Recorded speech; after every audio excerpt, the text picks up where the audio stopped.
মঞ্চে উপস্থিত কেন্দ্রীয় ছাত্রবৃন্দ, সামনে উপস্থিত আমার শিক্ষক মণ্ডলী এবং বিপ্লবী জবিয়ান ভাই ও বোনেরা, আসসালামু আলাইকুম।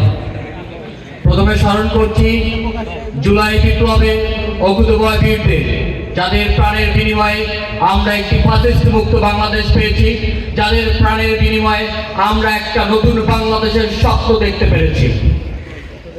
কিন্তু একটা জিনিস স্মরণ করতে হয় যে ফ্যাসিস্টদেরকে আমরা ক্ষমতাচ্যুত করার পরেও এই ফ্যাসিস্টরা বিভিন্নভাবে মাথাচাড়া দিয়ে উঠছে।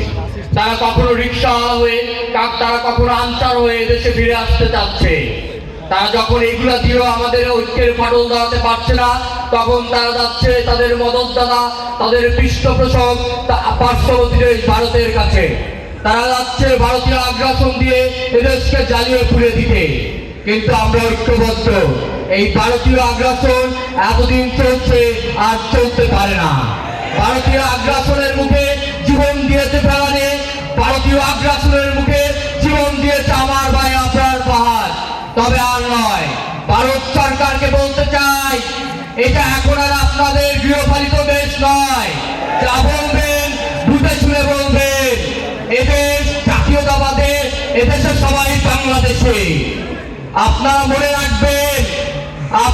মনে রাখবেন 18 সদস্যের ইখতিয়ার উদ্দিনের কাছে লক্ষণ সেন পালিয়ে গিয়েছিল, এখন 18 কোটি বাংলাদেশি আছে। সুতরাং এই লক্ষণ সেনও পালাবার জায়গা পাবে না। সুতরাং এই বাংলাদেশকে রক্ষায় এই কেন্দ্রীয় ছাত্রবৃন্দের সামনে আমি অনুরোধ করবো, আমাদের ঐক্যবদ্ধ থাকার বিকল্প কিছু নাই। এবং এই ঐক্যবদ্ধে জগন্নাথ বিশ্ববিদ্যালয়ের ছাত্র সংগঠনগুলো অগ্রণী ভূমিকা পালন করবে। বাংলাতে যেমন রফিকরা জীবন দিয়েছে দেশের জন্য, 24 সাদিক যেমন জীবন দিয়েছে ফ্যাসিস্ট মুক্তি করার জন্য, তেমন হাজারো সাদিক রফিকে জগন্নাথে আছে।